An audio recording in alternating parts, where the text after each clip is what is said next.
Então seja bem-vindo, seja bem-vinda para o Saindo do Quadrado podcast. É uma inovação, um episódio de estreia, então chega chegando que o assunto hoje é muito importante. A gente vai falar sobre o destino do Distrito Federal. É um podcast que a gente vai entrevistar todos os pré-candidatos, ou pelo menos os que toparem vir, né? Porque a gente aqui vai fazer perguntas firmes, porque a gente está muito preocupado com o destino do nosso Distrito Federal. Hoje a gente recebeu o nosso primeiro pré-candidato, que é Rafael Parente, que está aqui conosco. A gente também está com dois entrevistadores que eu vou apresentar para vocês aqui hoje. Primeiro, fazer aqui o nosso esforço de acessibilidade, fazer um pouco essa audiodescrição da cena, né? Nós somos 4 pessoas, 3 homens e uma mulher, sentados em volta de uma mesa preta, com a tela ao fundo, com o logo Saindo do Quadrado. Eu sou Rafael Barroso, estou vestido uma camiseta meio bege, é minha melhor camiseta, diga-se de passagem. Uso óculos, né, tenho cabelos encaracolados e estou aqui como host dessa mesa. E estamos recebendo ele, o pré-candidato Rafael Parente. Seja muito bem-vindo, muito obrigado por receber a gente. Você pode se audiodescrever? Claro. Bom, primeiro é um prazer estar aqui, né? Quero te agradecer, Rafael, pelo convite, pela oportunidade, pelo espaço. Eu sou um homem branco, com cabelos mais ou menos curtos. Fui eu barbeiro na semana passada. Barba meio grisalha, né? Alguns fios de cabelo branco também. Estou com uma camisa com as mangas meio dobradas. A camisa chumbo, meio grafite. Acho que é isso. É isso, seja bem-vindo. Obrigado. E hoje a gente vai contar nesse podcast sempre com 2 entrevistadores, debatedores, convidados para ajudar a gente a trazer insights das cidades, das lutas que tanto importam para o Distrito Federal. A gente está com Juliana Silva, que é militante histórica, cientista política. A gente fez ciência política na mesma época, eu na UNB, ela na UDF. A gente até fez uma coalizão dos CEAs das universidades, né? E desde sempre, ela sempre esteve do lado certo da luta, né? Sempre militante da causa social, dos povos de matriz africana. Seja muito bem-vindo. Você pode, por favor, se autodescrever? Claro, obrigada pelo convite. Eu sou uma mulher negra, 33 anos, eu estou vestindo uma blusa preta, um turbante vermelho, batom vermelho, colar de búzios, pulseira bronze. Perfeito, muito obrigado. E a gente está aqui, estou muito feliz também do Douglas Protásio ter aceito o meu convite. Ele que eu também conheço há muito tempo do Twitter. A gente é aqueles malucos que está desde 2009. Que ano você entrou no Twitter? Eu conheço você desde a campanha de 2006, eu acho, Fora Ruda. 2009. Exatamente. E um grande militante no Twitter e um comunicador periférico que está aqui entre nós. Douglas, você pode se autodescrever? Claro.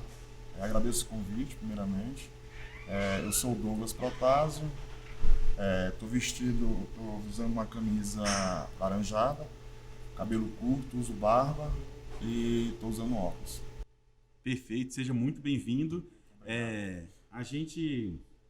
Esqueci de falar que você é fotógrafo também, né? Isso é uma coisa que nos une aí, é um fotógrafo importante de Brasília aí. E da Ceilândia, né? Você também é do Diário da Ceilândia. Sim, eu criei o Diário de Ceilândia. É isso, a referência aí na comunicação periférica aí no Distrito Federal. Então, muito obrigado por aceitar esse desafio. Aqui o modelo é bate-papo. A hora que vocês quiserem puxar a palavra, cortar um ao outro, quanto mais dinâmico, melhor. Mas a gente tem nossas brincadeiras aqui. A gente preparou muitas coisas para vocês. Então, vamos lá. Olha, vou brevemente apresentar o nosso pré-candidato, que é uma pessoa que a gente já conhece no cenário da política brasileira, porque foi secretário de Educação nesse governo. Ele que vem daí é um pesquisador da educação, tem um currículo extenso, né, na educação, e também é um cara que pensa negócios, soluções nesse âmbito da educação. Rafael Parente virou um grande nome aí da oposição ao governo Bolsonaro depois que saiu do governo. Ao Bolsonaro também, mais ao Ibanez, que a gente está falando aqui, e ele é do partido do PSB, né, Partido Socialista Brasileiro, que está aí também conversando de alianças, como que a gente vai formar esse platel aí dessa disputa ao governo do Distrito Federal. Vamos começar falando de você, sua história, essa introdução, que às vezes a gente acha que é bobagem, mas onde os pés pisam, né? Eu gosto de falar que o militante perfeito tem que ter 3 coisas, né? cabeça nas estrelas, porque a gente tem que ter os nossos sonhos, né? Sim. E eu sei que aqui cada um de vocês tem sonhos, que inclusive vocês estão aqui por conta dos sonhos, né? Então a gente tem que ter cabeça nas estrelas. Mãos na massa, porque a gente tem que estar fazendo e acontecendo, né? E os pés no chão, porque a gente precisa conhecer nossa realidade, quem nós somos, nossas limitações e contradições. Então, vamos falar um pouco dessas 3 coisas, né? Onde você nasceu? Como é que foi essa sua primeira infância? Vamos falar um pouco disso. Tá. Eu nasci aqui em Brasília. Minha mãe é de uma família mineira, mas ela nasceu em Anápolis, Goiás. Meu pai é de uma família... Bom, a minha avó é carioca, o meu avô veio do Piauí e ele nasceu no Rio de Janeiro, mas eles vieram do Rio em 2 viagens de Kombi, porque meio que faliram lá no Rio a família e aí ganharam um apartamento na Asa Sul, então dormiam 11 irmãos dentro desse apartamento. Ele era um dos irmãos, inclusive, que dormia no chão da sala, né? E quando eu nasci, a gente morava num apartamento alugado na Asa Norte. Então, a minha infância nunca me faltou nada, quero deixar claro, né? Eu sempre fui privilegiado, nunca me faltou, nunca passei fome, nunca me faltou um teto. Mas o meu início de vida foi uma vida em que, em alguns momentos, eu via alguma dificuldade financeira para se pagar as contas, e durante algum tempo da minha vida eu vi a minha mãe professora também com certa dificuldade financeira. Inclusive a minha mãe, sendo professora hoje, professora aposentada, relutou bastante quando eu decidi que a minha vida teria como propósito a educação, né? Então nasci em Brasília, fui criado em Brasília por um pai economista, servidor público, né? Ele começou num concurso do Banco Central, depois fez o concurso, aliás, começou no Banco do Brasil, depois foi para o Banco Central, depois foi para os ministérios da Fazenda, Planejamento, foi presidente do Essa história a gente conhece SERPRO. um pouco, né? Porque é uma referência, né? O Pedro Parente foi recentemente presidente da Petrobras, também foi do Banco do Brasil, se não me engano. Não, anteriormente ele tinha sido... Ele cuidou da crise do apagão, depois ele foi ministro da Casa Civil e ele fez a transição do último governo FH para o governo Lula. Você falou que você veio para cá nessa fase assim, você ainda sentiu um pouco esse sonho de Brasília, esse sonho da nova capital? Você não estava exatamente no início, né? Não, eu nasci em 77, né? Então eu ainda peguei um Distrito Federal que era meio... Acho que era meio esvaziado, assim, né? Não era nem perto daquilo que a gente tem hoje, né? De um Distrito Federal com mais de 3 milhões de pessoas. Então, eu lembro que a gente tinha, dessa família grande, principalmente do meu pai, a gente tinha, por exemplo, alguns tios e tias que moravam nas cidades, né? E até, às vezes, fora do Distrito Federal, Lusiânia, por exemplo. Então a gente tinha pessoas da família e amigos que não moravam no plano piloto e a gente circulava um bocado. E a minha mãe também fazia questão durante a nossa infância ela sempre fez questão de nos levar para auxiliar de alguma forma orfanatos e asilos. E o sonho dela sempre foi ter um orfanato ou um asilo. Então eu tive algum contato também com realidades mais ou menos diferentes, mas com 18 para 19 anos de idade, que eu já estava na UNB, mas eu abandonei, né? Eu passei em primeiro lugar para o vestibular de economia para a UNB, abandonei no segundo semestre de economia na UNB, mas quando eu estava lá eu participei de um projeto no Varjão, foi 99 para 2000, quando uma amiga me chamou para participar de um projeto no Varjão, que era outro Varjão, era um Varjão mais miserável, e foi, não sei se eu estou acelerando demais. Não, mas eu tô acompanhando.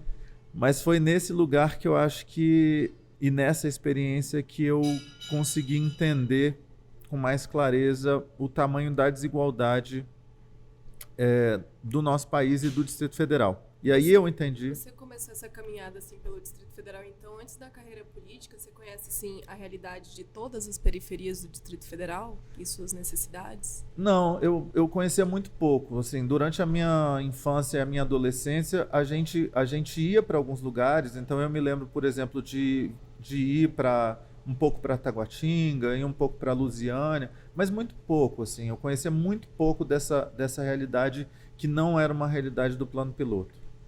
Era pouca coisa.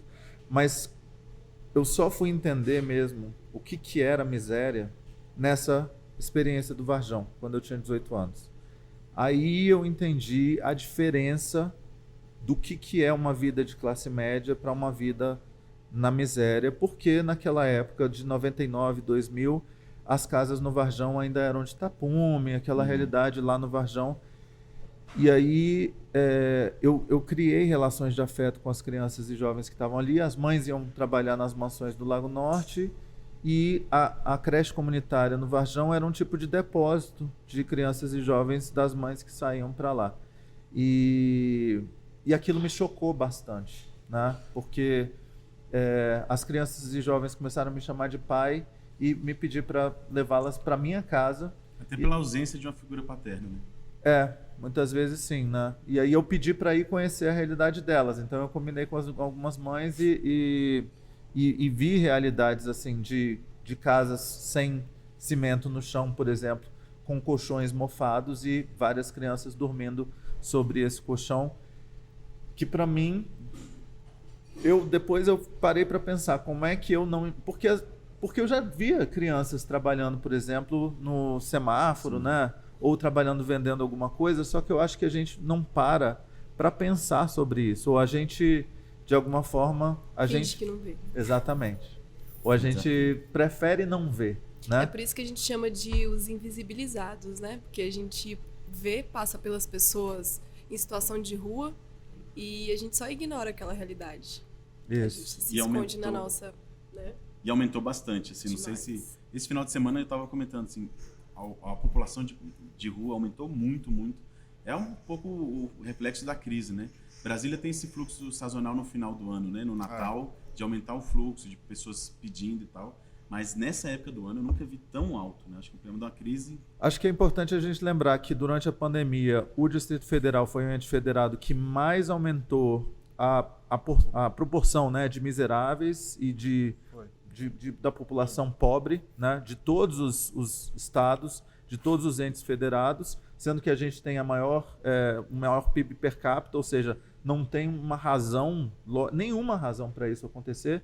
Mas só para fechar essa experiência do Varjão, porque isso mexeu tanto comigo, que eu parei primeiro para me perguntar que problemas que eu tinha na minha vida e qual era o meu propósito de vida, né? E uma experiência com uma criança em específico, uma menina, o jeito que ela me olhava numa ação, num projeto que a gente fez, me fez ir conversar com os meus pais e falar, olha, eu acho, né? Eu cheguei à conclusão que o meu propósito de vida é trabalhar pela transformação social, né?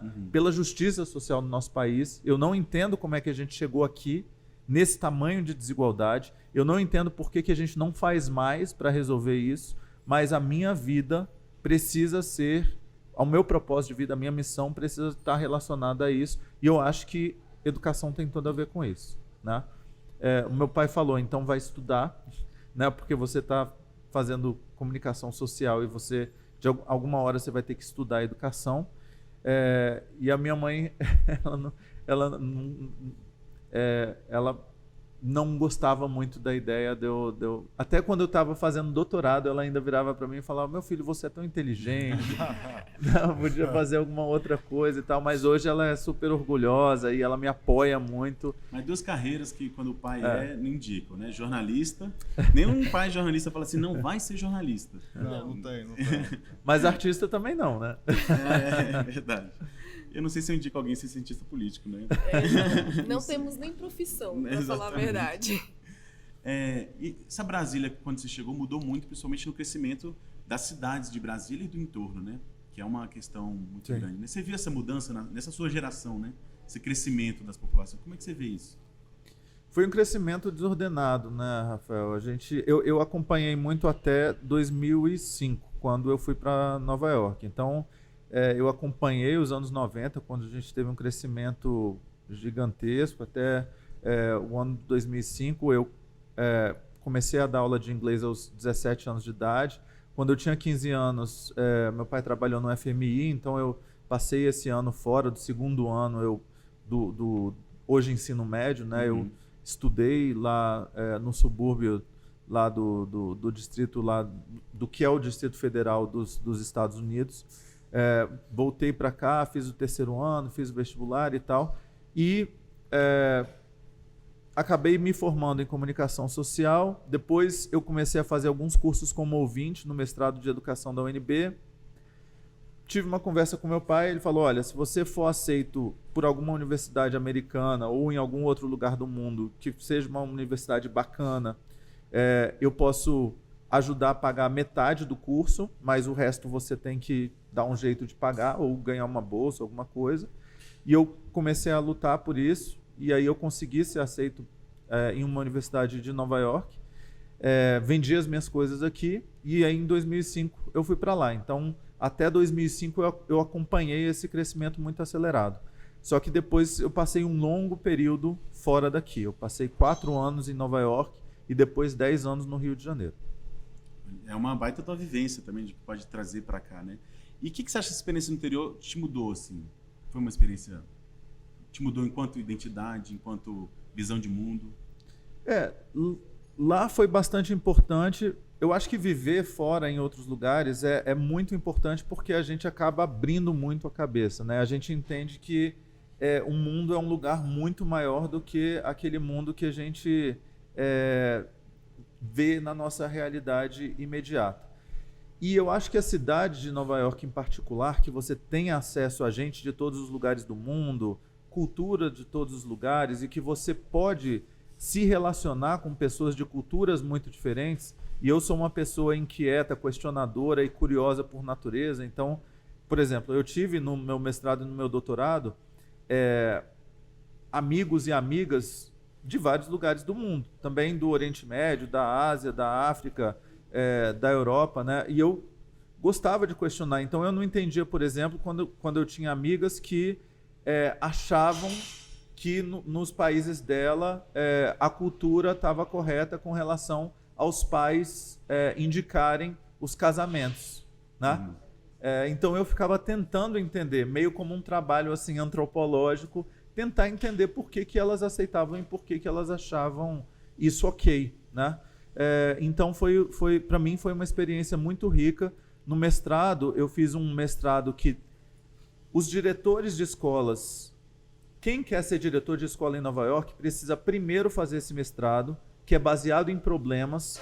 Então ele é todo assim, esse é um problema que a escola enfrenta. A partir desse problema a gente vai estudar a teoria. Aí você tem que passar por esse mestrado para depois se candidatar a um cargo de diretor de escola em Nova York, né? Então eu passei por esse mestrado e depois eu fui fazer o PhD na Universidade de Nova York. E para mim foi... E aí na Universidade de Nova York, o que eu achei mais interessante, que dentro de um programa de doutorado na Universidade de Nova York, eu estudei muito Paulo Freire.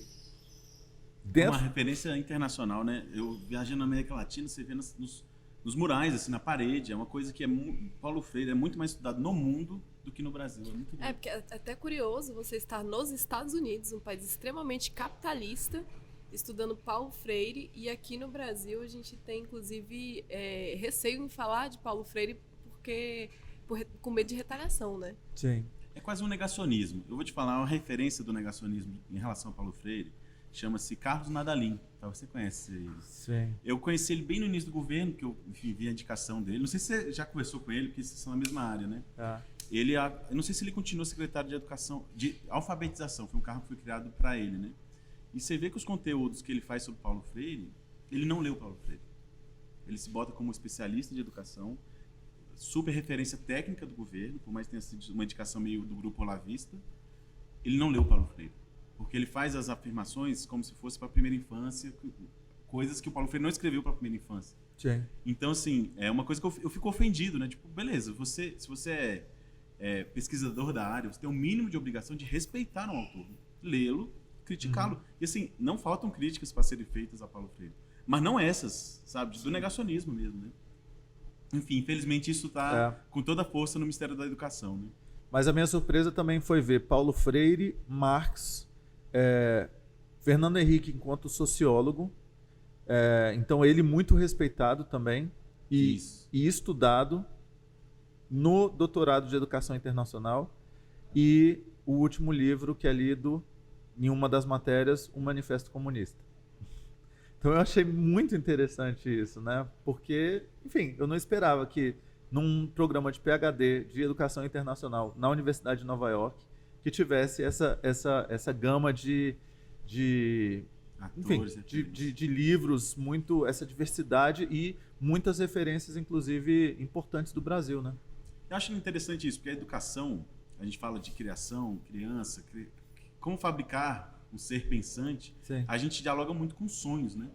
Então, por isso que é interessante, né? É sonho. Claro que a gente quer que a pessoa seja capacitada para ser uma pessoa útil para o mercado de trabalho, mas a gente está falando de sonho, né? Quando a gente pensa no nosso filho, eu não penso só assim, não, eu quero que ele tenha, sabe, um emprego legal. Não, velho, eu quero que ele viva um sonho, né? Então, educar também tem um lance do ideal, né? E no Rio de Janeiro, assim, eu acho que, obviamente, foi assim, eu acho que algumas das experiências mais maravilhosas que eu tive foi como subsecretário. Lá é importante falar, eu passei mais de 4 anos como subsecretário de Educação do Rio de Janeiro, como braço direito da Cláudia Costin. Aprendi muito com ela, ela conseguiu blindar a educação lá dentro do governo. A gente não tinha, não vou falar que não tinha nada de ingerência político-econômica, mas eu via pouquíssimos pedidos sendo feitos de vereadores ou de, sabe, mesmo do prefeito. Então, a gente podia fazer um trabalho extremamente técnico lá e a gente conseguiu colocar uma das 100 escolas mais inovadoras do mundo dentro da favela da Rocinha, que é um local violento, né? E isso a própria Microsoft classificou a escola que a gente colocou lá dentro, obviamente, de um contexto de uma política pública de criação de escolas inovadoras para favelas. A gente criou as escolas do amanhã, que era um grupo de escolas para lugares conflagrados. Mas vivi também situações que me assustaram bastante. Então, eu sei que a gente também tem aqui no Distrito Federal, mas é num nível infinitamente inferior à situação de ter territórios que não são controlados pelo Estado, né? A gente tem aqui, mas a gente tem um nível muito superior no Rio de Janeiro. E lá a gente tem os soldados do tráfico, que são nossos alunos. E às vezes soldados crianças, né? Então a gente ter crianças, que para mim, né, uma criança de 11, 12 anos carregando uma arma, né, e a gente ter de primeiro avisar a Associação de Pais que a gente está indo fazer uma visita à escola, descer os vidros para poder chegar à escola e conversar com um desses soldados, né, que me apresentar, sou subsecretário de Educação, estou indo à escola. Então isso era muito chocante para mim, né? Até no Rio de Janeiro, acho que vocês veem, porque todo mundo vê, né? A forma como os policiais andam com as armas para fora dos carros, isso para mim já é algo super chocante. Posição de guerra mesmo. E aqui em Brasília a proporção é menor, mas a gente tem escolas militarizadas, né? É verdade. E não significa que a gente não pode chegar lá algum dia, né? E que a gente não precisa trabalhar para não chegar lá. E também... A gente está no caminho. Estamos no caminho, né, Douglas? Chegar lá. E também de um dia ter estado naquela situação de estar numa escola na hora que começa uma guerra entre facções, e da gente se jogar no chão e tal. Então foi uma experiência que eu vivi uma única vez, mas que para mim foi bastante chocante também. Ixi. Tomara que esse conhecimento de educação em áreas de conflito não seja útil em Brasília, né? Porque a gente quer que não seja, né? Acho que a gente até vai chegar nesse tema aí, que é um pouco a desculpa para a militarização, um pouco essa questão da segurança nas escolas. Sim. Eu queria, só para finalizar um pouco esse seu perfil, como foi você chegar em Brasília e já virar um ator político em Brasília, como secretário de Educação, que tinha que lidar não só com o mundo da política, mas com os desafios da sala de aula, da gestão pública. a coisa que eu mais quero lembrar, e assim, é uma coisa meio óbvia, mas que eu acho que faz toda a diferença nesse debate de Brasília, é que Brasília, o Distrito Federal, junta os desafios de Estado e de Prefeitura, né? Então, todos os problemas são diferentes dos problemas que esses outros entes federados, porque a gente mistura. Então, esses problemas são... Como foi você, assim, como homem, jovem, né? A gente sabe que a política é um ambiente muito velho. Como foi essa chegada? Você se sentia bem, se sentia em casa, assim? Até num governo de direita, né? Como é o Ibanez. Como você se sentia nessa chegada no mundo da política aqui no Distrito Federal? Bom, eu voltei para Brasília porque a maior parte da minha família está aqui. Eu sentia falta da minha mãe. Minha mãe estava aqui, as minhas avós estavam aqui. Minhas avós ainda estavam vivas, né? Uma delas, pelo menos. E eu estava vendo a violência voltar a crescer no Rio de Janeiro, estava me assustando um pouco. E eu sentia falta também de tudo aqui, né? No Distrito Federal. E eu quis voltar, mas eu voltei num contexto de estar trabalhando no setor privado, né? Eu estava empreendendo, então eu tinha aberto uma EdTech, né? Que é uma startup de educação e tecnologia. Era a minha segunda empresa que eu tinha ajudado. Eu era cofundador e era diretor. A primeira eu tinha aberto aqui aos 21 anos de idade. Eu ajudei a criar o CLIC, que era o Centro de Línguas e Informática do Candanguinho, né? Que era uma escola na Asa Sul e no Sudoeste, quando eu tinha 21 anos de idade. Então essa foi a segunda depois que eu saí do governo da Cláudia Costin e do Eduardo Paes. Isso para falar também que, ao contrário das outras pessoas, eu já permeei lugares diferentes, Rafael. Então eu já passei pela academia, porque eu fui pesquisador da educação, eu sou PhD em educação, eu sei o que é ser cientista, eu sei o que é fazer pesquisas qualitativas, quantitativas, etnográficas, triangulação, né? Eu sei falar com acadêmicos, eu sei falar a linguagem acadêmica, né? Eu passei por governos. Alô? Tô te ouvindo. Tá? Uhum. Eu sei, e eu passei pela gestão privada também. Então, eu tinha aberto essa segunda empresa, eu estava tocando nessa segunda empresa, e aí eu voltei para cá e a gente, inclusive, a gente foi finalista de um prêmio da revista Veja por um projeto que era numa escola na comunidade Calunga, lá em Cavalcante. A gente levou uma metodologia, estou apontando para a Juliana porque a gente acabou de falar da Chapada e de Cavalcante, né? Antes do programa começar. Uhum. Mas a gente levou uma metodologia de alfabetização com tecnologia para uma escola que sequer tinha energia elétrica, porque a professora levava o computador dela, que ela fazia, recarregava em casa, aí a gente instalou a metodologia no computador dela e a gente fazia as crianças trabalharem com atividades diferentes, e a gente fez doações de livros e tal, e por conta dessa experiência a gente foi finalista de um prêmio da revista Veja. A gente voltou para cá, para Brasília. A ideia era continuar a fazer essa empresa crescer, mas depois das eleições, Cláudia Costin, mais uma vez, que é a minha mentora e uma amiga querida, falou: olha, tem vários governadores me procurando e pedindo por recomendações para secretário de Educação, e eu quero te apresentar para os governadores e ver. Eu falei: olha, eu não sei se eu consigo esse momento, porque a gente recebeu investimentos e eu tenho uma obrigação contratual. Acabei descobrindo, e aí a família do meu pai, com 11 irmãos e irmãs, ele sendo o sexto, um dos meus primos, que eu não tenho muito contato, mas... Então, Rafael com muito parente. Muitos parentes, são Agora parentes. A gente entendeu o seu nome. Desculpa a piada, gente. Inclusive, assim, só de parente eu já tenho aí bastante chance nas eleições. Mas ele trabalha com o Ibanez, ele continua achando, inclusive, que o Ibanez é uma pessoa incrível. Um primo, distante. Distante, né? Vamos frisar que brincadeira, distante. Brincadeira, mas é um primo querido. Mas ele me apresentou para o Ibanez, e o Ibanez me prometeu que a gente falou por telefone, ele prometeu que a gente teria completa autonomia, que o governo dele seria um governo também... Pode seguir aí, só vou aumentar aqui, vai, pode. Aí. seria um governo também com um viés progressista, que tinha o PCdoB, que tinha o Cidadania, que tinha pessoas progressistas como a Ilka, como o João Pedro, que eu estava nessa cota progressista, e que a gente teria completa autonomia para fazer uma revolução na educação. Aí, quando eu estava indo me encontrar com ele, fiquei sabendo que eu já teria que ir de imediato dar uma entrevista para o Metrópolis como novo secretário de Educação. Então, eu não tive sequer uma conversa olho no olho com o Ibanez antes de ser confirmado secretário de Educação. É muito legal saber como as coisas da política acontecem, né? Essas decisões. A gente às vezes acha que é uma reunião, uma ação, planejamento. Não, ele não tinha nem conversado ainda, já tinha que... Mas é bem propício também, porque o Ibanez, assim, quando a gente vai para a área técnica, né? O Ibanez, ele estava em 5º lugar nas eleições, então... e ele não tinha essa experiência também, foi a primeira vez nas urnas, ele não tinha nenhuma dessas experiências ali na política do Distrito Federal, até então só nas eleições da OAB.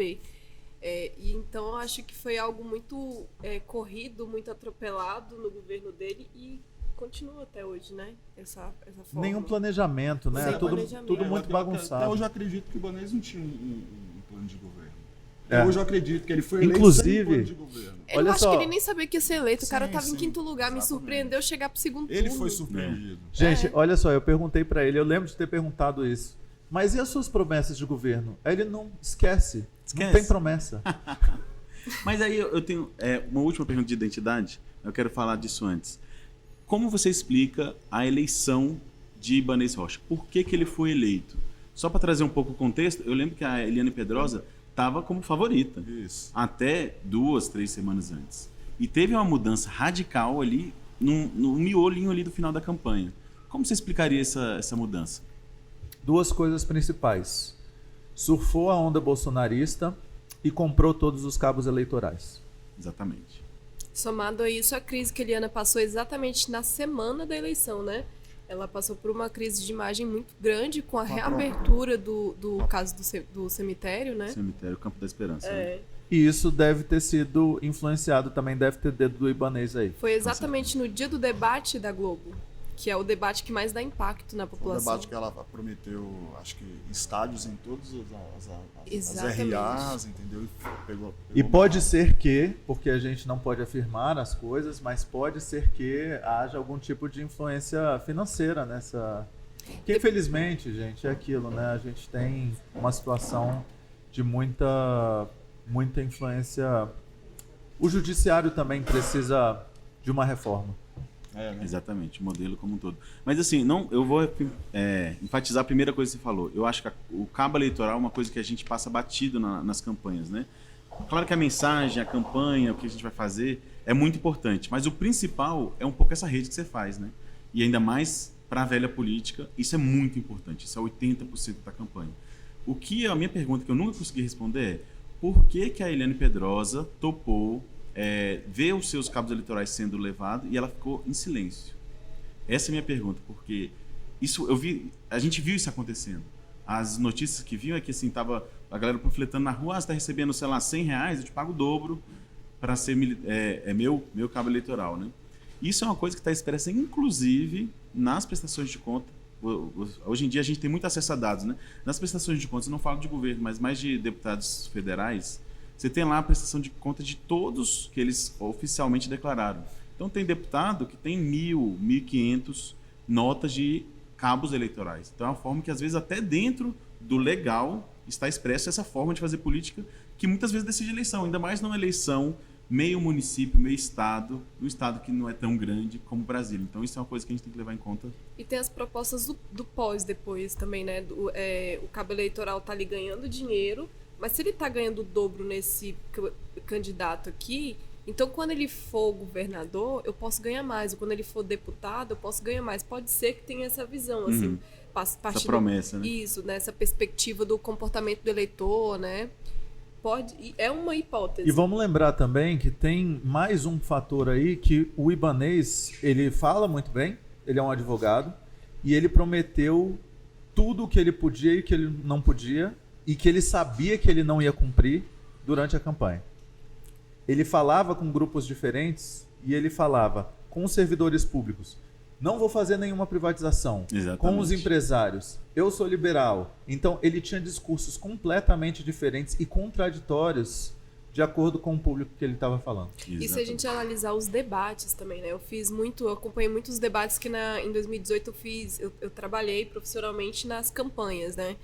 Então a gente fazia análise dos debates e ele sempre ganhava um debate, porque ele fala muito bem, ele ia muito bem preparado, né? A equipe por trás dele era muito boa. Então ele falava muito bem, ele conhecia os problemas de cada candidato que estava ali conversando com ele. E ele cativou, ele conquistou. Se preparou talvez como advogado também, sabia? Exatamente. E aí no último debate, onde a Eliana Pedrosa teve esse problema, eu acho que ela ficou com, né, recuou um pouco por causa do problema dos cemitérios. Ela sabia que iam bater nisso daí, então ela não foi bem no debate e ele foi muito bem.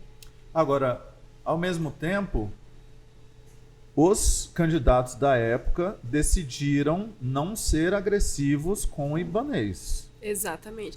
Porque ninguém acreditava que ele ia ganhar, né? Inclusive Wollenberg. Né? Nas pesquisas ele não. Agora, não eu quero deixar bem claro o seguinte, que já estão vindo para cima da gente. E eu não vou ser passivo como as pessoas foram. Então, se tem gente achando que o Rafael é bobo, é ingênuo, sabe, vai ficar quietinho, não vai. Rafael Parente não vai ficar passivo, não vai ficar aguentando tudo, não vai ficar aguentando fake news e jogadas e não vai ficar, sabe, aguentando porrada no meu grupo sem fazer nada. Eu vou atrás do que está acontecendo, de quem está fazendo e vou retrucar à altura. Então, eu quero deixar esse recado aqui bem claro. Perfeito, olha aí. A campanha vai ser forte, acho que isso é bom. Às vezes é ruim quando o debate é muito frio, né? Porque fica aquele negócio, ninguém fala e tal. Tem algumas campanhas eleitorais que eu acompanho que é isso. A eleição toda meio morna e não se fala dos problemas. Eu acho que é isso. A política, o debate está aí para contribuir e a gente aqui no Saindo do Quadrado também está aqui para isso, para contribuir para esse debate. Então, se você está assistindo agora, não deixe de se inscrever, né? Compartilhar, comentar aí, deixar seu comentário para ajudar nessa mobilização. A gente vai ter várias fases nesse nosso debate e agora a gente vai jogar um jogo. Tá todo mundo meio tenso, sem saber o que isso vai dar. Eu também estou. Mas aí, para quem é da cultura de internet, vai talvez se identificar que é o GeoGuessr. Caramba, mas que doideira, Rafael. Você vai botar os pré-candidatos para jogar GeoGuessr. Você aí de casa já jogou GeoGuessr? Basicamente, a gente vai... Aí quando a gente está ao vivo, a gente não consegue fazer nada, né? Aqui, pronto. Então, vamos lá de GeoGuessr. Basicamente, a gente vai tentar descobrir áreas do Distrito Federal. Você vai olhar na tela aí para ver se você ajuda a gente também. Gente, o jogo é o seguinte, a gente vai abrir um lugar aqui na tela e vamos tentar acertar e comentar alguma coisa desse local, ver se a gente adiciona alguma coisa. A gente vai jogar junto, então pode aí dar dica aí para também ninguém ficar na mão. Se eu souber que alguns eu sei. Eu só conheço a minha quebrada. Eu não vou dar, não vai ser marmelada, eu não vou, se eu souber eu não vou falar aqui. Deixa eu botar aqui no F11 de novo. Vamos lá. Gente, esse lugar. Aí assim, a gente tem que acertar onde é. Girando. A gente pode andar também. Olha aí, ó. Às vezes tem uma dica aqui, ó. Casa de carne dos irmãos, frango. Tem que ligar lá para descobrir, gente. Acho que é Samambaia. Samambaia, eu ia chutar. Riacho Fundo aí. Pronto, Tava aí, aqui gente. na dúvida do Riacho do Bandeirante. Eu ia errar, gente. Eu tava achando que era Gama. Riacho Fundo 2. Agora o candidato, mais pra lá que lado. Aí é demais, né, gente? O Riacho Fundo não é tão grande, né? Eu vou chutar... Não, eu ia errar feio, eu ia falar Gama. Eu também pensei no Gama, porque as ruas mais largas. Ó, chutei aqui, Guess. Vamos ver quão longe a gente tá. Aí, 290 metros, cara. Tá pertinho. Gente. Não, eu tô orgulhoso. Eu achei que a gente ia errar feio em todas. Vamos ver. Nossa, na próxima rodada. O Riacho Fundo 2 é um bairro que teve grandes empreendimentos, antes da gente jogar aí, grandes empreendimentos do Minha Casa Minha Vida, né? Lá, se for ver, boa parte dele Só faltou a estrutura, né? Faltou Porque tem um talvez monte de estruturas, né? prédio sem estrutura nenhuma. Era morar bem na época, Não, o né? Riacho Fundo 2 está bem mais desorganizado do que o Riacho Fundo 1. Organizado? Desorganizado. É porque foi o Riacho Fundo 2 que fizeram aqueles empreendimentos do Minha Casa Minha Vida. Sim. Bem mal feitos, estão todos bem sucateados. E não tem estrutura, não tem escola próxima, não tem comércio, não tem nada. Né? Então foi o que ele falou, né? Um crescimento desordenado. E aí aquele trânsito ali, do Riacho, Recanto das Emas, ficou Samambaia. horrível. É. Junta tudo. Vamos pra próxima. Ó, já tem um aparelho aqui, ó. Você já tá com... Pode chutar, gente. Você Samambaia. Ah, 603. 603, Samambaia. Samambaia. Como é que vocês sabem, gente? Essas pracinhas É, organizadinhas todas, assim. todas lá na Samambaia sempre tem um PEC perto de uma escola. Gente, eu não sabia, não ia saber, não. Vamos lá, Samambaia. 603. Ai, gente. Eu É não vou- lá pro final, perto da minha casa. Lá embaixo, é Samambaia Norte. Aí Pra tá cá? na sul, lá embaixo. É pro lado do Rafael ali. Aqui? 400, desce. Ali, ó, 615. Ai, gente, tô perdido. Vou chutar aqui, que também não precisa. Não, tá longe. Pra cá, não é? É, só Vou que é chutar. mais pra frente. Pra Aí cá? tá na Aqui, ó, 15. 615. Pode passar mais. Gente, vou aqui, gente. Também não vamos ser detalhistas. Aí, ó, 7 metros. Talvez se eu tivesse sido detalhista. Olha, Recanto das Emas. Recanto, Errou. olha aí, ó. Pronto. Ó, a gente vai jogar mais 2, gente. Olha, esse aí. Ceilândia. Esse tá Ceilândia. fácil. Ah, o Protásio é muito... tá fácil pro Protásio. Mas essa passagenzinha é aquela que tem em cima do metrô na Ceilândia, né? Só olhando aí, você chutaria onde? Já que é sua quebrada. Esse é o viaduto de Ceilândia Sul. Esse É? viaduto é em Ceilândia Sul. Esse aqui eu sei onde é, porque eu pedi. Porque é em frente a alguma coisa que todos conhecem. Ou quase ninguém conhece porque não funciona. Então não é Ceilândia, não. É. É Taguatinga, Não, é na Taguatinga. Chapadão. Ah, é verdade. Aqui é Taguatinga. Buritinga. Eu vou te falar, eu Taguatinga. tenho tive essa discussão essa semana com a Natália que tá ali assistindo. Que essa parte, pra mim, na minha cabeça, já é Ceilândia. É, tem um Mas bar pra novo todo mundo. ali, inclusive, que depois eu indico pra vocês. Muito bom, comida top. É, mas pra mim eu já considero aí Ceilândia. Mas É igual o shopping de Ceilândia, né? E Fica JK em Shop. Taguatinga. É. Tem uma na M discussão, Norte. assim bem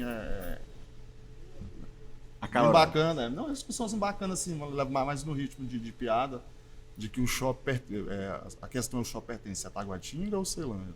Até colocaram o nome de Tailândia, né? Tailândia. Divide entre Ceilândia e Taguatinga. Mas ó, o tema que está aqui pingando para nós é o centro administrativo que, né? O que vocês acham assim, gente? A gente vai botar para funcionar? Qual que é a solução? A gente está pagando aluguel, tá tendo... Qual que é a solução para isso? Pré-candidato. Na minha visão, e aí a gente está avaliando juridicamente, mas a melhor saída seria uma devolução para o setor privado.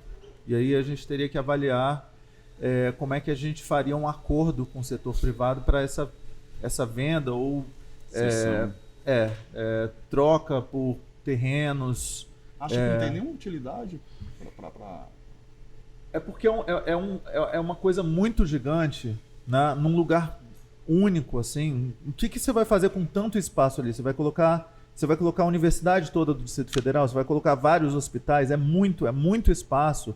E colocar o governo todo ali vai ser injusto com todos os outros, as pessoas todas que moram espalhadas no Distrito Federal. Eu ficava pensando na antiga proposta da administração, o impacto no trânsito. Já é bem difícil, né? Pois é, porque eu não vejo solução para o trânsito aí, para o aumento do fluxo. Eu nunca consegui enxergar como que fluiria o trânsito ali com a quantidade enorme de pessoas. O nó e já carros. há, né? Eles só vão forçar Pois mais o nó ali. Porque esse lugar aí já tem um trânsito bem difícil. Eu Você nunca passar conseguia- o centro administrativo todo pra lá. Eu nunca consegui engolir isso da mudança do centro administrativo. Eu não consigo entender isso. Não faz o entendeu? menor sentido, porque a ideia foi descentralizar para diminuir o impacto no trânsito, mas a gente vai colocar todos os servidores do Distrito Federal para lá. Qual é o impacto a menos que vai gerar? Não faz o menor Eu não sentido. entendi Nunca ainda, fez eu não- sentido Até hoje isso. não entendo a proposta, por que disso. Eu acho uma ideia absurda. Absurda. Gente, aí eu acho que é isso. A gente precisa de um plano, né? A princípio é isso. Tá gerando despesas, foi um investimento enorme e a gente precisa de um plano para resolver isso aí. É uma coisa parecida até o outro problema nosso, que é o Estádio Nacional, que também deixa a desejar. Eu tenho que botar aqui. Eu vou clicar rapidinho também para não ficar... Ai, meu Deus, tô com medo de passar vergonha aqui. JK Shopping, é por aqui, né? Não, Aqui, não é não. aqui, Olha, ó. rodoviária de Taguatinga aí, Rodoviária ó. de Taguatinga. É aqui assim, É né? bem do lado, Aí, ó, Guess. Ó, 59 metros. A gente tá bom nesse jogo. Saideira, gente. A gente foi bem, eu acho. Eita, que o bicho vai pegar. Agora eu quero ver. Ó, eu vou fugir da placa, porque às vezes a placa deixa fácil demais. Aí, ó. Isso daí é... Aí, pamonhas doces. Já gostei, época de festa junina. Parecendo Alguém Planaltina. liga lá na Ju, Planaltina, né? ó, na vida. Parece Planaltina. Ai, meu Deus. Também pensei em Planaltina. Natália Mas eu fez acho isso que- difícil demais, Natália. Esse tá difícil. Eu acho que é Planaltina. Família. Não temos dicas, gente. Dá pra andar, mas... Será que a gente dá uma andadinha? Peraí. Não, os Os prédios. prédios. Gama. Bastante prédio, é o Gama. É o Gama? Gama. Eita, aí eu... Você é bom nesse jogo, viu? Se for depender do GeoGuess... Gama, vamos lá. Setor Central? Gama Shopping, ali tem esses prédios ali perto do Gama Shopping. Vou botar aqui. Assim, ó, essas casinhas aqui, ó. Vamos botar aqui. Caramba, vamos ver. 21 quilômetros. Não. Onde era? Seis De pilhas. Sente Pires. Nossa. A gente, eu não Pô, mas peguei... pegou uma parte que ninguém ia dizer que era Vicente Pires. Se colocasse as mansõezinhas ali naquela, né, naquela pista toda estragada, a gente ia saber. Mas pera, Vicente Pires tem esses prédios... de ser Águas Claras no fundo. Águas Claras. Eu até achei que aqueles prédios estavam meio águas claras. Vou jogar mais um que eu gostei, gente. Só o último, que até esse aqui eu já sei, não vou poder falar. Esse tá muito fácil. Ué. Eu errei ontem, mas... Esse é o plano, né, não? É a Esplanada dos Ministérios. É, Esplanada. É. Aí, ó. Teatro Nacional. Aí, Teatro Nacional. Enquanto eu vou marcando, o nosso errei. O nosso pré-candidato vai falar como que a gente vai resolver esse aparelho cultural, né? Porque pra gente é muito importante. Quantas coisas maravilosas eu já fui lá. Já em show de graça, já fiz de tudo lá. E a comunidade quer saber como que a gente vai resolver. Instituto BRB vai ter que reabrir nos primeiros 6 meses, pelo menos uma sala do Teatro Nacional. Então, é um investimento de um parceiro, né? Sim. Aí, ó. Ganha até um prêmio, já sou profissional no GeoGuess. Isso aí. daí também abre margem pra gente entender como que pode ficar o setor cultural, né? Porque o setor cultural sofreu muito nesses últimos anos aqui em Brasília. Falta de investimento, recurso que saiu de lá para outro lugar. Como que fica? E aí, tanto a área, né, de patrocínio do BRB quanto a área de patrocínio do Detran, são 2 órgãos do governo que têm muito recurso, para patrocínio inclusive, a gente precisa que esses 2 órgãos sejam responsáveis por fomentar esse desenvolvimento cultural em todo o Distrito Federal. E a gente precisa também, não sei se vocês leram, né, aquele artigo que a gente soltou sobre cultura, mas a gente precisa descentralizar o desenvolvimento cultural no Distrito Federal, levando inclusive à descentralização dos recursos do FAC. O FAC é uma prioridade, eu acho que é uma política pública. Eu acredito muito também em FACs pequenos, sabe? Você pode fazer uma linha de pequenos FACs para pequenos projetos. Abrir para mais artistas, né? Para mais E artistas. desburocratizar, porque o artista ele não pode ficar responsável por burocracias, ele tem que ficar responsável pela arte, né? Essa coisa de ficar preocupado com editais, preocupado com preencher formulário e tal, prestação de contas e tal, a gente precisa criar essa figura no meio. E muitos artistas, eles não entendem, é justamente isso, ele entende de fazer a arte, ele não entende do processo burocrático. E aí fica preso ao monopólio, né? Aí são aqueles poucos grupos de artistas e a gente não consegue ampliar o acesso do FAC, o acesso a recursos da cultura para todos os artistas locais. E deveria ser uma prioridade investir no artista local aqui do Distrito Federal. A gente tem muitos bons artistas e é muito importante a gente investir no artista local.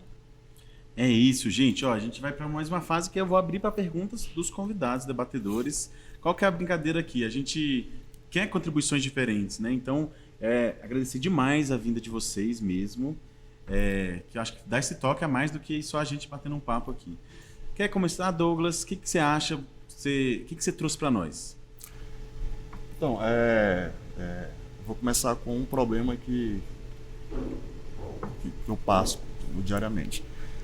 Eu sou usuário de transporte público a vida toda, entendeu? Hoje eu vou para parada de ônibus às 5 horas da manhã. E o meu ônibus eu devo pegar entre 5h10 e 5h15. O motorista, ele abre a porta para mim por piedade, entendeu? O ônibus, quando ele chega na minha parada, ele já sai ali do setor P-Norte, entendeu? E o ônibus já está às 5h10 da manhã, o ônibus já está super lotado, entendeu? Durante toda a minha vida, entra governo, sai governo, eu nunca vi um governo que realmente lutasse por esse problema, entendeu? Um problema estrutural, entendeu? E às vezes eu fico pensando, tem solução? Porque parece ser tão difícil, entendeu? Um problema tão difícil e que aflige todos os brasilienses, é um problema de todos os brasilienses. Então, existe especificamente uma proposta para esse setor? Sim. Eu não sei se você leu o nosso artigo sobre mobilidade. Sim, sim. Agora, a gente fala em duas questões ali. Primeiro que mobilidade, quando a gente fala de mobilidade, a gente não está falando só de transportes de ônibus e de carros e etc. A gente está falando também das calçadas, das pessoas conseguirem andar e se locomover pelas cidades, e não está falando, como você sempre traz à tona, e o Max também, do centro. A gente precisa pensar em todas as cidades e bairros do Distrito Federal. Mas eu acho que os dois pontos chaves, quando a gente fala em transporte público, são competição e diversificação dos tipos de transportes, né? Por quê? Porque a gente já teve a questão das vans, que eram caótico, mas mal ou bem as pessoas tinham uma alternativa. Sim, sim, sim. Que, de certa forma, resolvia um pouco da questão, sabe? Uma das vans, tem gente que odeia, mas pra minha vida era tão bom. Eu pegava a 73, lembro até hoje. A 73 era perfeita. E assim, chegava muito rápido, eles andavam tudo a 200 por hora. Era desorganizado. A trilha sonora era ótima, sempre era muito... A estrutura era desorganizada, mas servia, Tinha, né? entendeu? Então. Por incrível que pareça, foi a coisa mais inteligente. Só pra você ver, eu moro na Ceilândia Norte, vou dar um exemplo, eu corto cabelo na Ceilândia Sul. Para você se deslocar de Ceilândia Norte para Ceilândia Sul, que é uma via que separa, não existe nenhum tipo de transporte público, entendeu? Não tem como você tem que pegar 2 ônibus, entendeu? Para ir da Ceilândia Norte para Ceilândia Sul. Quer dizer, é um projeto burro, que quem faz esses projetos de mobilidade entre as cidades, entendeu? Só pensou no centro. Sim, exatamente, entendeu? Então, o que a gente quer fazer? A gente quer mais diversificação, ou seja, a gente não vai ficar dependendo só de ônibus. Uma região não pode depender só de uma única empresa, porque isso é monopólio. Esse problema acontece porque não tem competição naquela região. Se a gente tivesse competição ali, as empresas teriam de se esforçar para oferecer o melhor serviço para aquela população. Então a gente precisa diversificar, ter competição, e a gente precisa ter meios diferentes. Então a gente precisa também ter a volta das vans. Outra coisa, a gente precisa ter uma transição para um modelo mais limpo. Então a gente vai trabalhar para ter aqui no Distrito Federal indústrias de pelo menos montagem de ônibus e vans elétricos e parques para poder trazer energia para esses ônibus e vans elétricos. E aí as vans podem funcionar inclusive por meio de aplicativos do tipo Uber. Que podem ser aplicativos em parceria com o governo. E tarifa zero? Tarifa zero é um problema mais complicado. A gente pode trabalhar com a diminuição da tarifa, né? E mesmo assim a gente vai precisar fazer muito cálculo, né? Porque aí a gente vai precisar trabalhar com tirar esse recurso de outro lugar. Uhum. E aí a gente precisa também, o orçamento é limitado, a gente vai precisar pensar nas prioridades. Fazer né? escolhas, né? E a gente precisa também pensar que a gente precisa valorizar os servidores públicos, precisa recompor quadros. Esse governo desidratou todos os quadros de serviço público para poder investir em obras. E a gente sabe que tem muita suspeita de superfaturamento em todos os lugares. Né? Então a gente vai precisar recompor quadros, repensar as carreiras, investir nos servidores públicos até o limite do possível. E isso tudo compete pelo recurso dos orçamentos. Mas a gente precisa diminuir as tarifas do transporte público. Só fazer uma ponte sobre isso, assim, falando uma história pessoal nesse sentido. Na primeira mobilização assim, que eu participei na vida foi o Passe Livre, 2002. Primeira reunião do Passe Livre, fiz parte. Primeiro panfleto, ajudei a escrever. E eu lembro que o Passe Livre estudantil, que era a nossa pauta, para todo mundo que eu falava, era uma coisa impossível, impensada. Eu lembro disso. Não, eu lembro, a primeira manifestação que a gente fez eram 12 malucos. A gente tentava fechar a rua e o povo falava assim, dá licença aí rapidão, porque era 12 pessoas. E era um sonho ousado, né? Sim. Não são muitas cidades que tem e tal, né? E hoje em dia, sei lá, minha prima passou a escola inteira indo e voltando de graça para a escola. E o Passe Livre precisa também ser estendido para os jovens do entorno também. Isso, eu acho exatamente. que eu ia um pouco além também. Eu acho que ele não deve ser suspenso em período de férias e nem em fim de semana. Exatamente. Porque a educação não se restringe a ir e voltar da escola. Ela é ir para o teatro, ela é ir para um show, ela é o acesso à cultura. Passe livre é passe livre. Exatamente. Não, e aí assim, eu lembro como é que foi a história, né? Acho que a história comprida do Passe Livre, para mim, assim, é uma história que marcou Brasília, muda-se o acesso à cidade, né? E à escola principalmente, né? A gente ficou com essa luta de 2002 até 2007. Em 2007, o Arruda pegou essa pauta. Mas por que ele pegou essa pauta? Porque ele viu uma oportunidade de fazer bons acordos, né? Para dizer dessa forma, né? E a gente, da proposta que ele fez, tinha uma proposta do Paulo Tadeu, uma proposta do governo e tinha a nossa proposta. A gente acabou no final, acho que até contribuindo muito para a do Paulo Tadeu. E a gente tinha... Da proposta do governo, a gente elaborou, salvo engano, eram 24 emendas. Ou seja, a gente tinha um retalho. A gente conseguiu fazer uma articulação com vários parlamentares para fazer várias mudanças que vieram a tornar prática, mas várias que a gente fez que não tornaram prática, não vieram a ser aprovadas, trouxeram problemas. Algumas eram desse sentido, de poder acesso em outros horários. Outra era que, naquela época, ele criou a Fácil, né, que fazia essa gestão do Passe Livre e que era controlado pelas próprias empresas. Ou seja, as empresas decidiam quanto as empresas iam pagar. Então, era uma coisa que assim, não precisava ser nenhum especialista em gestão pública para saber que ia dar errado. E deu errado. Quando foi o governo Agnello, ele acabou com aquele modelo de gestão da Fácil, baixou 70% do gasto que se tinha com o Passe Livre. Então, uma das emendas que a gente fez lá, aqueles bandos de maluco que fechavam a rua, as emendas que a gente fez, a gente provou. Sabe assim, era um negócio meio óbvio que ia dar errado. Mas, enfim, é uma conquista histórica. Eu ainda acho que transporte público deve ser um direito, acessível a todos. A cidade tem que ser... E Brasília tem barreiras quase intransponíveis. É como se fosse uma cidade de muros, né? Então, para quem mora fora do centro, em especial no entorno, tem muita dificuldade de acessar para trabalhar, para acesso à cultura e para tudo. Então, assim, e tem gente que defende que isso foi desenhado para ser assim, né? A cidade foi desenhada. Então, acho que enfrentar isso é realmente um sonho. O que acontece? Se a gente aumenta muito o número de parques de geração de energia elétrica, porque aqui o Distrito Federal está num local onde, dentro do Brasil, é um dos melhores lugares para geração de energia solar, né? A gente pode gerar uma quantidade tal de energia elétrica que, a médio prazo, a gente pode, se a gente fizer uma transição rápida em escala, né, para ônibus e vans elétricas, a gente pode conseguir reduzir muito, muito rapidamente o custo do transporte. Fora, assim, a gente tem também a questão da possibilidade de ter veículos sem motoristas e sem cobradores. Um passo de cada vez. Ju, você já fez um monte de intervenção, mas agora é sua hora de brilhar ainda mais. Bom, vou aqui puxar a sardinha para minha militância, né? Então, assim, nesses últimos anos, a violência contra as matrizes africanas, elas aumentaram demais, né? Aqui no Distrito Federal não é diferente, né? São casas que são quebradas, que botam fogo, que sofrem intervenção do próprio Estado, né, com o que a gente chama de racismo religioso.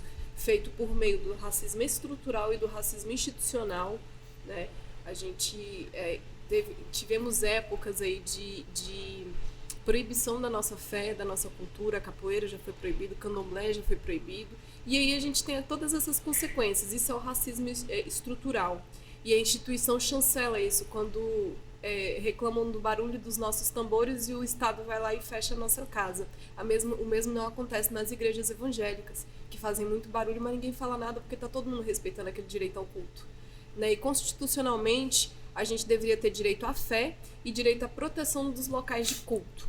Para nós de matrizes africanas isso não acontece. Não existe uma lei, né, que na Constituição está dizendo que nós temos direito da proteção dos locais de culto de acordo com por lei complementar. Essa lei complementar ela não existe. Não é da competência do DF, mas aqui no Distrito Federal foi criado um mapeamento dos terreiros com o intuito de gerar políticas públicas, né, que possam ajudar esses terreiros. Esse mapeamento ficou um pouco esquecido, porque não foram geradas políticas públicas. Foi um instrumento muito bem elaborado pelo UNB em parceria com a Palmares, mas não está sendo utilizado para gerar políticas públicas. E aí eu pergunto a você, temos esse mapeamento, precisamos de políticas afirmativas, de políticas que protejam os locais de culto, de políticas que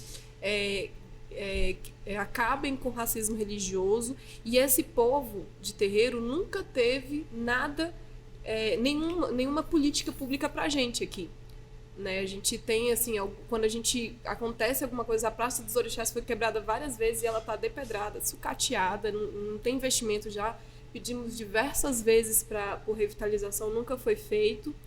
E as coisas só acontecem pra gente quando a gente chega fazendo manifesto, fazendo movimento para sanar aquele problema determinado. Agora, uma política pública que nos ampare nós nunca tivemos. E aí eu pergunto a você vai ser o primeiro governo a fazer isso ou a gente vai ter que esperar mais um pouco? Não, a gente vai ser o primeiro governo a fazer a justiça e fazer uma justiça histórica, né? Porque, como você disse, essa questão é uma questão também que existe há anos, há décadas, desde que o Brasil é Brasil, né? Desde que os negros foram trazidos, né? Foram raptados dos seus lugares e trazidos para cá, e nunca foram tratados da forma, né? A gente sabe, até a questão da abolição da escravatura foi uma questão que foi um teatro, né? Porque houve uma abolição e eles não tiveram nada, não ganharam terras, não tiveram acesso à educação, não tiveram acesso a oportunidades de emprego, não ganharam recursos para poder começar por algum lugar. Eles continuaram escravos, só que com um nome diferente, né? E até os anos 50 a gente tinha escolas com 50% de crianças e jovens excluídos. E esses 50% de crianças e jovens eram negros. Nos anos 50, a gente está falando de 70 anos atrás, né? E a gente ainda vive hoje num país extremamente racista, e isso tem tudo a ver com essa discussão relacionada aos povos de terreiro. Porque o preconceito que os povos de terreiro sofrem é um preconceito racista, né? É um preconceito cultural, é um preconceito relacionado ao racismo estrutural, ao racismo histórico, à injustiça que os negros sofrem desde que eles foram trazidos da África para o Brasil, né? Então, para mim, Juliana, essa é uma questão de honra, é uma questão muito forte. Você sabe que o nosso partido, o PSB, o Partido Socialista Brasileiro, foi o primeiro partido a colocar uma mãe de santo, uma mulher negra, no seu programa partidário, né? Na TV aberta, falando sobre a importância da justiça, sobre a importância da participação das mulheres na política, né? Você sabe o quanto que eu já me comprometi com os povos de terreiro, né? Com a gente fazer valer a nossa carta maior, que é a Constituição, que garante a todos, sem exceção, que eles podem seguir a sua fé, que eles têm o direito de ter a sua religião, que eles têm o direito de ter o seu local a culto, que a gente não pode privilegiar uma religião a outra porque é uma religião majoritária ou porque esse grupo é mais organizado ou mais articulado politicamente ou porque existem preconceitos sociais que são estruturais. Muito pelo contrário, se existem esses preconceitos, o governo precisa ter ações afirmativas, como você colocou, para que esse grupo minoritário seja defendido e seja protegido, né, dessas violências. Inclusive, outro dia, a mãe baiana ficou acordada, e aí é que eu vou me segurar para não me emocionar, porque a mãe baiana é uma figura extremamente importante para a gente e uma pessoa que tem me ajudado muito e me ensinado muito. Ela ficou acordada a noite inteira porque ela sofreu ameaças. E porque ela sofreu ameaças de pessoas que podiam invadir a casa dela, né? Então, esse é o tipo de violência que as pessoas de povos de terreiro sofrem o tempo inteiro. Ela ter de ficar acordada durante a noite para ela não sofrer algum tipo de violência e para ela não ser morta, né? Então, mais uma vez eu coloco aqui o meu compromisso, não só da gente ter questões como a ampliação desse mapeamento, mas da gente fazer todo o possível e necessário para que a gente defenda os povos de terreiro, para que a gente defenda as pessoas negras e para que a gente tenha políticas antirracistas de todas as formas. Olha, eu não vou mentir que eu fico feliz com o pré-candidato faz um compromisso desses. Naquela época daquela perseguição ao Lázaro, né? Sim. Ele estava naquela região de Águas Lindas, né? E alguns terreiros foram invadidos pela polícia, com violência, por conta que falaram que ele estava preso, estava se escondendo lá. Eu acabei indo até para um dos terreiros lá, que eu vou de vez em quando. E é isso, assim, uma violência, agredindo e tal, porque eles consideram que lá é um lugar de crime, um lugar de... Então, assim, é um preconceito estrutural, como disse a Ju, que em todo momento tá... E eu acho importante que as pessoas entendam o seguinte, que os terreiros, eles fazem um trabalho social importantíssimo. Exatamente. Eles estão o tempo inteiro, assim como as igrejas evangélicas. Não são só as igrejas evangélicas que fazem isso. Tem terreiro, acho que é em Planaltina, né, salvo engano, que tem mais de 100 famílias vivendo dentro do terreno do terreiro, sabe? Que são alimentadas por esses terreiros. A gente costuma falar que terreiro é cozinha, porque nunca falta comida. Então toda a comunidade sabe que se ela está passando fome, ela pode bater na porta do terreiro porque ela vai poder comer lá dentro. Então a assistência social, o trabalho cultural... São centros culturais, porque preservam as influências da cultura africana. Nossa música, tudo que a gente, né, é filho de um terreiro, de uma cultura negra.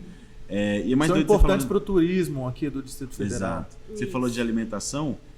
Há 2 anos atrás estava em pauta no STF o abate religioso. Então, assim, eu posso matar no Natal, mas eu não posso matar no terreiro. Que é exatamente a mesma coisa, né? As pessoas falam, mas é sacrifício animal. Gente, é alimentação. Quando você faz a imolação do animal, primeiro que é de forma sustentável. Né? Porque o animal não sofre, ele é bem cuidado, é tudo agroecológico. E no abatedouro não é assim. Exatamente. O animal não é bem tratado como é no terreiro. E o abate do animal é para alimentação do terreiro, da comunidade. Então é a mesma coisa do Natal. E como a motivação é puramente racista, então a gente está falando, no fundo, de racismo religioso, racismo se passando de outras formas. E aí, quando você fala assim, do caso do Lázaro, a gente precisa lembrar de um dado, né? Nós somos 2% da população aqui do Distrito Federal e 59% dos boletins de ocorrência. Isso fora a subnotificação. E a gente não tem nem o amparo da polícia, porque a polícia chega no nosso terreiro e ela quebra também. Gente, olha... Deixa eu só fazer uma observação, assim, que eu não tenho nenhum tipo de preconceito também com igrejas evangélicas. Claro. Na semana passada participei de um culto de comemoração em uma igreja evangélica, então temos pré-candidatos evangélicos no nosso grupo, são pessoas também que eu gosto muito. Agora, quem precisa da proteção do Estado nesse momento, quem precisa de um olhar especial do Estado nesse momento, são os povos de terreiro. É isso. Nesse assunto preconceito, eu queria trazer um tema que eu não vi muitas entrevistas falando, né? você é um homem gay. Sim. E a gente não tem outros pré-candidatos ao governo e tal. Como você vê, assim, ser um homem gay nesse ambiente da política? Como tem sido? O que você tem enfrentado? Se tem alguma coisa que você pode relatar pra gente? Eu não só sou um homem gay, mas eu sou o primeiro candidato a governo assumidamente gay da história do nosso país. Uhum. Né? A gente nunca viu, porque o Eduardo Leite ele se assumiu durante o mandato. Uhum. A gente já teve vários, né, governadores e governadoras que foram ou que são LGBTs, mas que eram enrustidos. Uhum. Né? Não sei qual que é a palavra politicamente correta. Tava no armário, não sei exatamente De também. enrustido.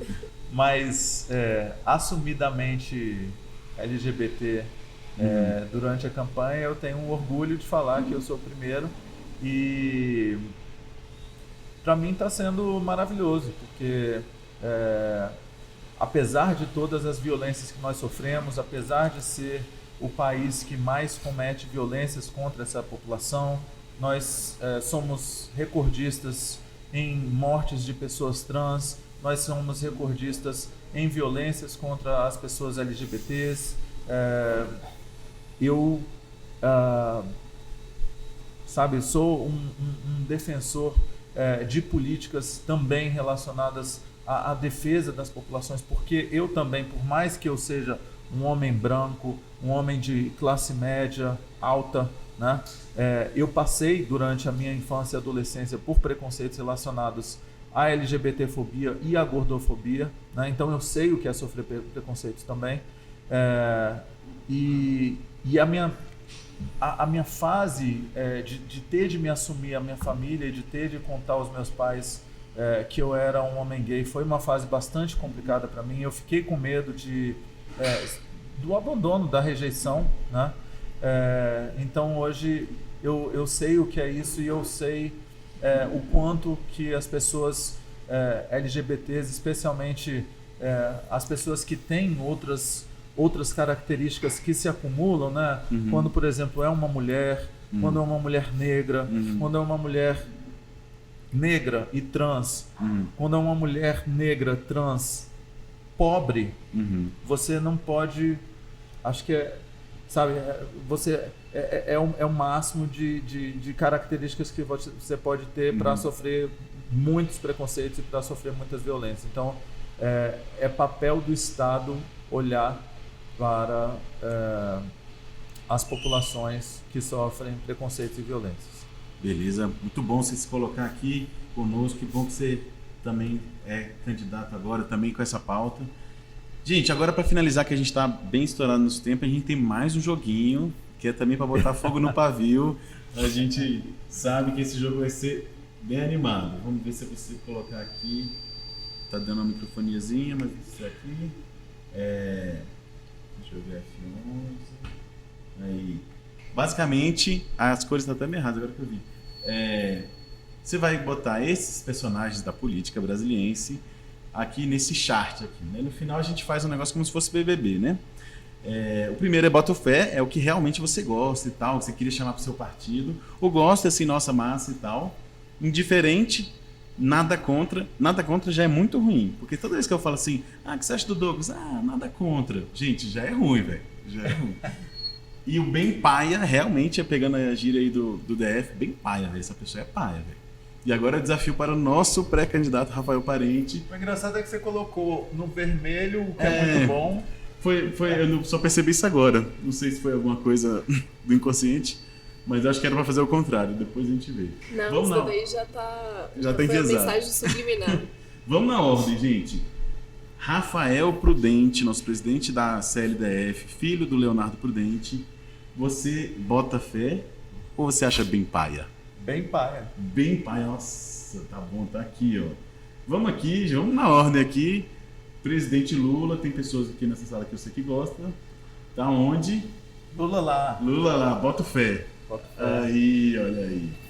Nosso ex-governador, Rogério Rosso, tá dando a microfonia. Eu acho que talvez seja o seu fone aí. O que eu faço? Não, acho que agora parou. É quando você vira, ele fica mais perto um pouco. Rogério Rosso, bota fé, indiferente, nada contra. Nada contra. Nada contra. Lembrando que nada contra já é meio negativo. Abaixa aqui o fone dele, o retorno do fone dele, aqui no Power. Vamos lá. Bia Kisses. Bem paia. Bem paia. Exaustivo, eu soube que você teve uma reunião com ele essa semana. Você pode falar como foi? Vocês tomaram café, chá, cappuccino? Ele me convidou para um almoço e eu aceitei o almoço. E aí nós conversamos sobre a necessidade de uma frente ampla contra Ibanez. Uhum. No máximo no segundo turno, mas idealmente no primeiro turno. Quanto mais gente contra Ibanez, melhor. Então, indiferente eu gosto, pelo tom aí, pela cara. Eu gosto indiferente. Indiferente. Indiferente. Eita! Agora o ex-governador Agnello Queiroz. Gosto. Olha aí, eu gosto de estar com esse sorrisão. Nossa deputada distrital, Arlete Sampaio. Boto fé. O ex-governador, ex-senador, também da educação, Cristóvão Buarque. Gosto. A ex-ministra, né? E pré-candidata. Você acha ela bem paia? Paia demais. Bem paia. Eu botei aqui o João Dória. E aí? Dória. Nada contra ou bem paia? Pela cara aí. Ou indiferente? Ou gosta? Não, teve uma questão importante, né, da vacinação. Se não fosse por ele, a gente demoraria muito mais, eu acho. E ele fez um governo... Tem pessoas importantes no governo dele, eu acho, lá em São Paulo.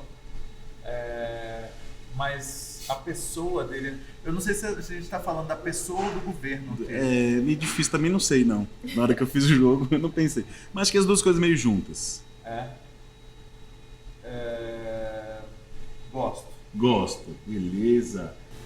E aí agora a ex-ministra Damares. Você acha bem paia? Bem paia. Tá bom. E agora Ibanez Rocha, atual governador. Bem paia. Tá lá no final. A ex-ministra e deputada federal Flávia Arruda. Bem paia. Todo mundo que é bolsonarista é bem paia. Bem paia. Entendido. E o Bolsonaro, não sei, então, pegando essa lógica. Longe de mim. Presidente Bolsonaro.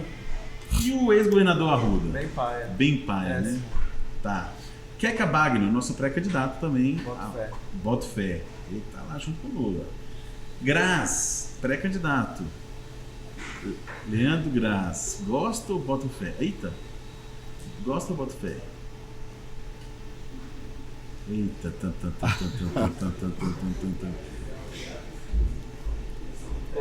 Gosto. Eita. Climão. Agora o nosso senador Regufe. Momento de tensão. Tinha que ter uma musiquinha assim de tensão. Onde colocaria? Ai, caramba. Consegui deixar alguém constrangido hoje. Já tô feliz.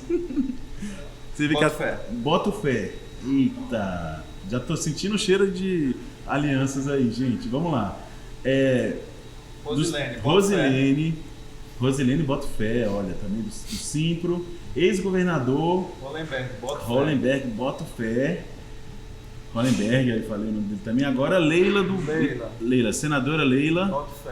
Boto fé também. Então as conversas estão por aqui, ó. Tô vendo que as conversas estão por aqui.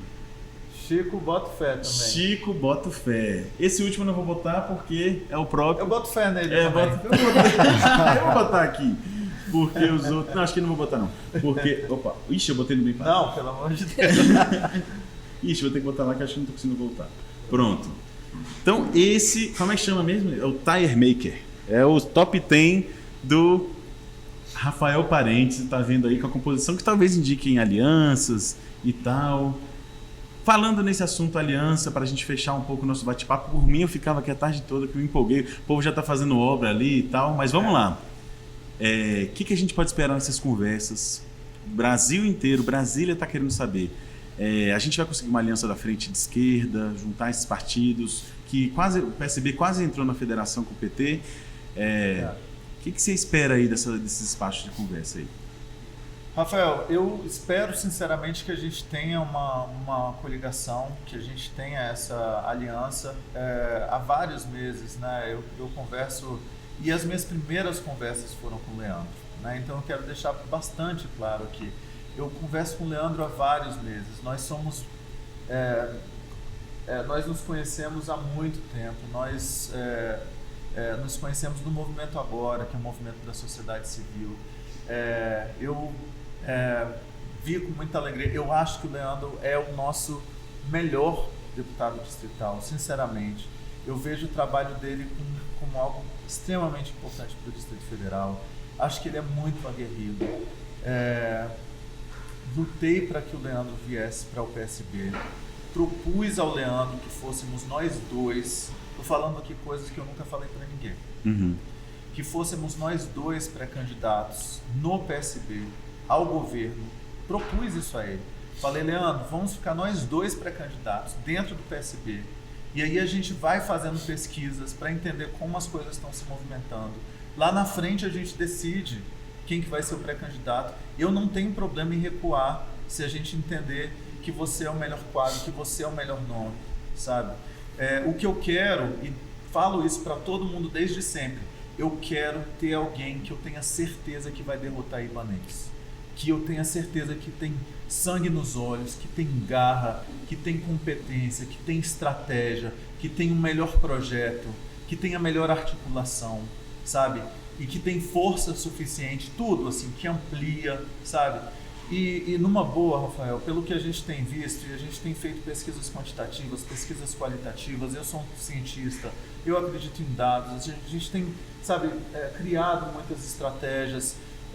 Eu tenho a felicidade de estar no PSB, de ter sido muito abraçado pela militância desde que eu entrei.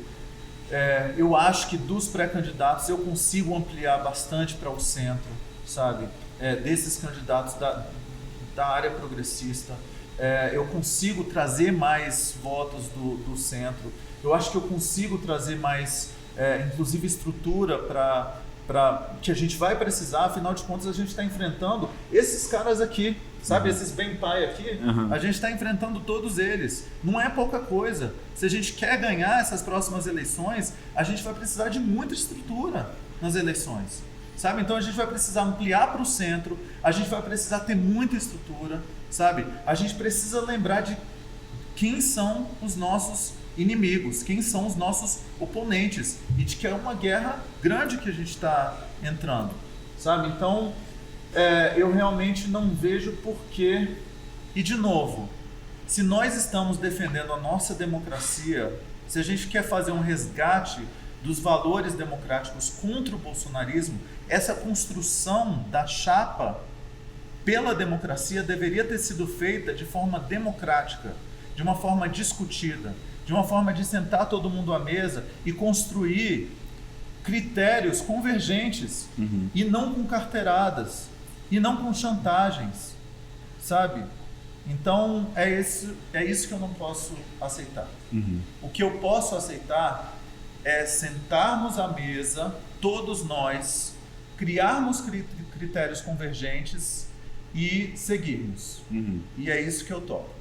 É isso, eu tô torcendo para que essa mesa role, pode ser tomando uma cerveja, tomando um café, mas que, né, se crie uma conversa que forme uma chapa, né? Eu acho, por exemplo, você e o Graz, politicamente, muito parecidos, assim, na linha política, eram do mesmo movimento. Então, enfim, torço pelas conversas aí. A gente defende muito do mesmo, muito, assim. Realmente, assim, os nossos pensamentos são muito parecidos. São muito parecidos. Não tem por que a gente não estar junto. É isso, gente. Mais algumas perguntas? Não, é isso. Gente, muito obrigado a participação de todos. A gente é nosso episódio de estreia, então a gente está aqui à flor da pele, muito feliz, assim, muito grato mesmo por vocês terem topado essa aventura, jogar os jogos, situações constrangedoras, e discutir o destino do Distrito Federal. Eu acho que isso é o principal. Eu coloquei aqui no gosto, inclusive quero deixar meu abraço, né?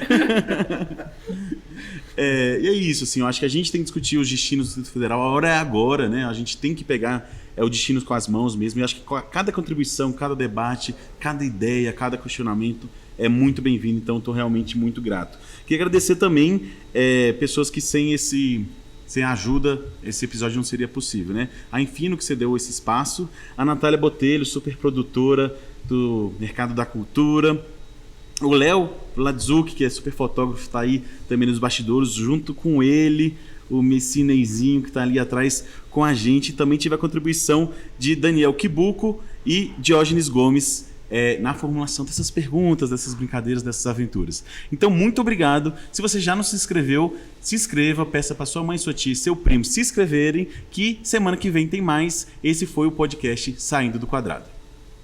Obrigado, foi um prazer. Obrigada, Valeu, até valeu. mais. Obrigado, gente. Valeu.